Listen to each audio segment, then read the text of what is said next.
Obras de zumbis nunca foram muito a minha praia, não tenho nada contra em si, mas nunca chamaram minha atenção. Por isso, quando o membro nível lenda do canal, Cauã Mello, encomendou a leitura de Sweet Home, aproveitei para tentar entender o que faz tantas pessoas serem viciadas nisso, e analisar esse webtoon que é considerado um dos clássicos da plataforma. E olha, tem coisas boas, coisas ruins e coisas estranhas para falar de Sweet Home, então bora lá. Pra quem não conhece, Sweet Home é uma obra de horror com um tema mais ou menos ali de zumbi, apesar de serem mais monstros, mas aqui entra naquela categoria geral. E tem 142 capítulos. Apesar do número parecer grande, na verdade é bem rapidinho a leitura. E 10% de todos os capítulos são meio que o final do capítulo anterior, o que é uma prática relativamente comum em webtoons e que eu não gosto nada. Mas beleza, uma obra de zumbi, do que ela se trata?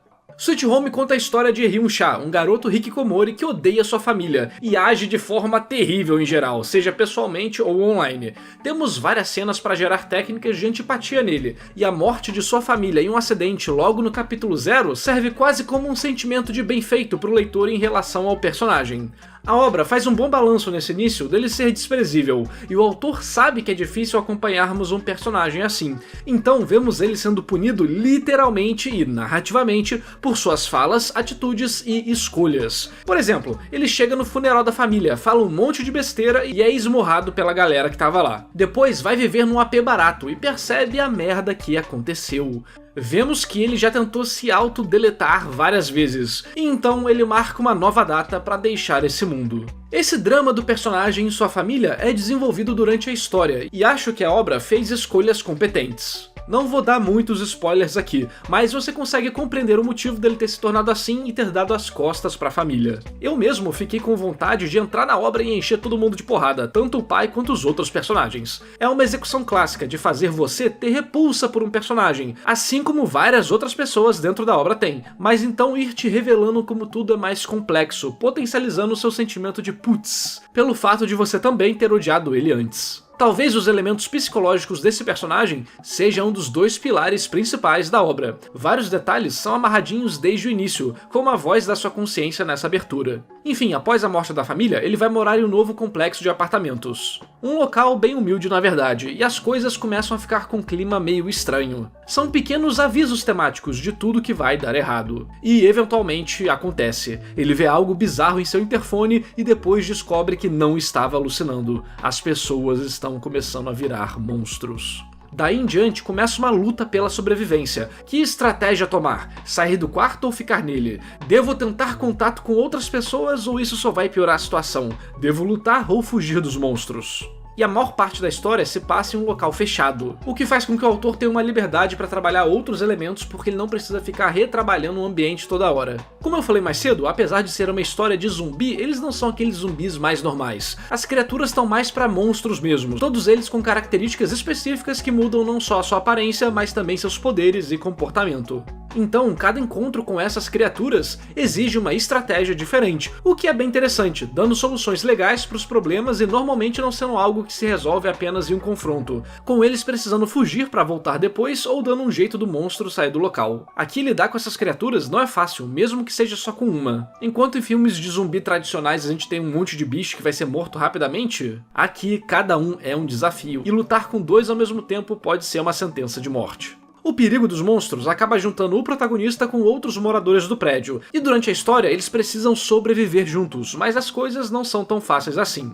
No meio de líderes cruéis, pessoas que o odeiam e uma vontade contraditória bem feita de não abandonar os outros como ele foi abandonado, Hyun-sha vai se botar em situações de perigo para, sem nem perceber, dar valor à sua vida e também relembrar quem ele era antes de se tornar assim, enquanto o mistério da transformação em monstro vai gradativamente sendo descoberto. Tudo isso ocorrendo em boa parte dentro do prédio, com cada andar apresentando desafios diferentes e surpresas atrás de cada porta. Com esse resumo da série, acho que dá para fazer um resumo do que eu achei, para então partir para os meus comentários específicos sobre Sweet Home. Eu me diverti lendo, foi uma leitura fácil, os personagens eram legais o suficiente para eu não me entediar, sempre tinha algo novo acontecendo, as dinâmicas gerais foram bem interessantes, enfim, é uma obra bem sólida, só que o Cauã me fez um hype absurdo pra ela, dizendo que a coloca num patamar parecido com o de Mob Psycho, que é um anime mangá que eu acho sensacional. E caras, sendo sincero, Sweet Home é bom, mas não achei que chega perto de Mob, só que isso é gosto pessoal, pra mim não foi nesse nível, mas pra outra pessoa pode ser você e não tem problema. Sinceramente, nem acho que dá pra comparar histórias diferentes de forma tão ampla assim. Tem que ir nos detalhes técnicos e avaliar coisas mais práticas de ambas as obras. Então vamos aproveitar essa deixa pra falar de Sweet Home e de alguns elementos técnicos da obra. Começando pelo visual dela. A arte é ok, não incomoda, tá tudo sincronizado e em especial os monstros se destacam. No quesito visual, o que mais peca é a quadrinização. Não que ela seja ruim, mas ela é só básica. O que mais temos são shots repetidos de perspectivas simples, closes meio desnecessários para evitar trabalhar a cena em si e por aí vai. Novamente, não atrapalha, mas talvez seja o quesito técnico mais fraco, e se melhorassem nisso, a obra poderia dar um passo para um nível superior, tornando algumas cenas mais marcantes e deixando o ritmo de leitura melhor ainda. Porém, como a leitura em si é fluida, fica naquela situação de só quem tem mais costume de ver obras com quadrinização melhor que vai perceber as oportunidades perdidas de Sweet Home. Pelo menos nas partes que exigiam uma narrativa visual pro terror, em geral a obra acertou, criando bons momentos de tensão, aproximação e sensação de perigo. Eu já comentei rapidamente sobre o psicológico do protagonista, mas acho que vale se aprofundar mais. A obra faz um bom trabalho de fazer um personagem que quer morrer encontrar motivos para viver e no processo ir redescobrindo os traços do seu antigo eu. Isso vai ocorrendo gradativamente, vamos vendo que existe algo nele e que ocorreu uma tragédia no passado, e a obra vai apresentando situações no presente que recuperam esses elementos e vão fazendo ele se questionar por que está ajudando alguém de novo. Essas ações de ajuda são exatamente o que recompensam ele na história, o fazendo criar laços, conhecer pessoas e encontrar suprimentos. Não é que ele está sendo recompensado de forma fria e calculista pelo roteiro, mas sim porque as situações se desenvolvem bem no emocional dos personagens à sua volta, fazendo com que ele colha as boas ações que ele plantou, por assim dizer. E apesar do outro pilar da obra pra mim serem os monstros e os mistérios, os outros personagens também são bem-vindos. Temos todos os arquétipos de filmes de zumbi, e algumas reviravoltas pra quem tá lendo só como entretenimento. São umas surpresinhas legais. Talvez pelo autor muito provavelmente já saber das expectativas sobre uma obra de zumbi, ele acaba botando consequências legais que dão mais camadas à reviravolta que eu já esperava antes, criando uma situação nova e legal que leva o mangá pra sua última parte. Pelo fato de terem 142 capítulos de webtoon, contando com 0, tudo é bem amarrado e você sente que todos os personagens possuem peso em suas ações, tudo resulta em algo. Por isso, felizmente, não é só o protagonista que é interessante. Os moradores dos apartamentos têm variados níveis de importância. Alguns se tornam parte do grupo do protagonista, outros morrem logo cedo, alguns morrem no final e por aí vai. A maioria é bem utilizada pela obra, sendo aprofundados dentro da sua necessidade, fazendo você não gostar de algumas pessoas para passar raiva de propósito. E temos até alguns que são desenvolvidos no presente, nos fazendo nos interessar por eles graças às suas ações no aqui e agora. Isso se torna possível pela quantidade limitada de personagens que temos. Mesmo com muitos moradores, a interação do leitor é limitada aos que realmente importam, que nem sempre serão os mesmos que o Hyun-Sha interage. Agora vamos falar do outro pilar, os monstros e o mistério. Como falei antes, zumbis nunca foram minha praia, então quando temos monstros diferenciados, eu tendo a me interessar mais. Apesar disso, esses monstros estilo zumbi, ou seja, humanoides grotescos com baixo intelecto, com aquele visual de carne estranho, nunca me interessou também. Acho ok eles estarem em uma história com vários tipos de monstros, mas quando são apenas eles, não me animam muito. Em Sweet Home, felizmente eles foram bem executados, não só as cenas gerais de terror e horror deles, mas também toda a dinâmica dos seus comportamentos e estratégias para vencê-los. A sensação é de que até o bicho mais estranho e aparentemente inofensivo poderia ser um baita problema se não lidarem da forma certa. E uma característica clássica desse tipo de história é que todos os personagens na maior parte do tempo estão tensos e cansados, e isso é bem transmitido durante a obra, ajudando os monstros a ficarem mais ameaçadores ainda. O mistério do que diabos são esses bichos é um dos motores principais de engajamento, e conforme vamos ganhando certas migalhas, os riscos para os nossos personagens aumentam também, porque a revelação dos bichos é gradativa com a... bem, a partir daqui temos spoilers. Se não quiser ouvir, pula pro número que tá aí na tela.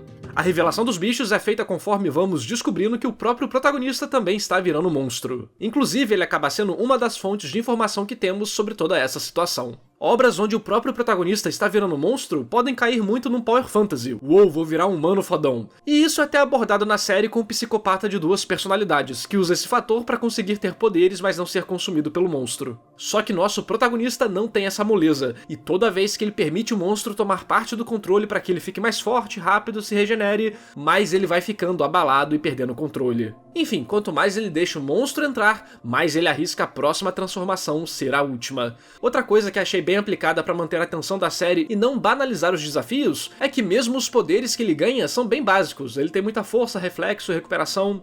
comparado com outro cara que controla os poderes, ele não faz nada e até toma uma surra do outro cara. Então dá pra ver como o autor tomou cuidado pra obra não ir por outro caminho, e deu preferência pro terror mesmo. Inclusive, não tivemos exatamente um final feliz. Ele não foi curado, nem dominou o monstro. Ele se torna um como qualquer outro, porém vira algo a mais no final, que permaneceu no mistério e foi construído durante a obra, que é o fato deles recuperarem suas formas originais, mas ficarem meio estranhos. E aqui é um bom momento para falar do motivo da transformação. Não vou revelar aqui, mas eu achei interessante de um ponto de vista para ampliar a trama. Mas meio decepcionante também, pelo menos na execução do elemento temático. Para a história em si, permitiu vários monstros diferentes e uma reflexão sobre vários personagens, sobre a vida, futuro, morte, enfim, foi legal. Só que o acontecimento em si parece bem fora de lugar, súbito, quase como, tem que acontecer pra história rolar, né? Foi a única coisa que eu senti desconectada dos demais elementos. É bom tematicamente, ajudou na trama, mas não parece ter sido bem conectada com o mundo. Então a resposta pra esse mistério pode ficar meio incômoda pra algumas pessoas.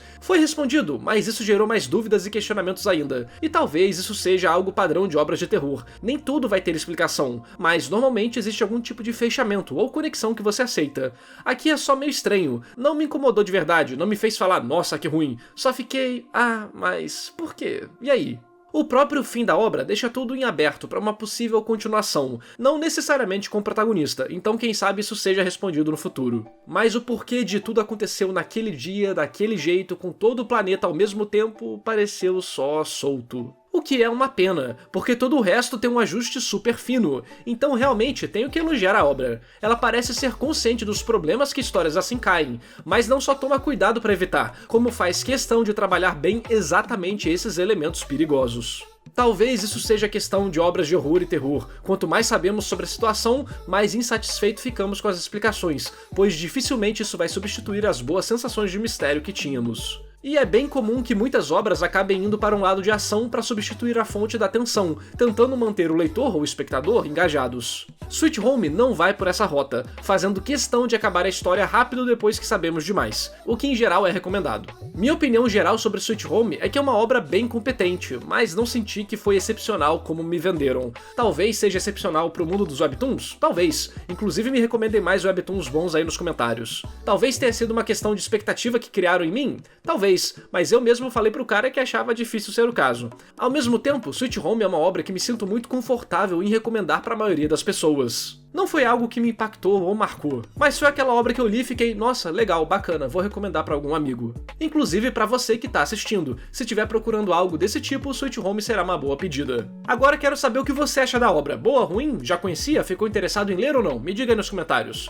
Aproveita para dar o like e se inscrever no canal, sempre analiso animes e mangás de uma forma que você só encontra aqui. E esse vídeo só foi possível graças à lenda do canal, Kairos Valentine, e aos heróis Adriel Cavalcante, Alex de Oliveira Silva, André Luiz Melo, Eduardo Rufino, Felipe Vulpes, João Pedro Coelho, Leonardo de Brito Correia, Matheus Felipe, Overhaul Engenharia de Manutenção, Celtinho Gameplays e a todos que apoiam o meu trabalho.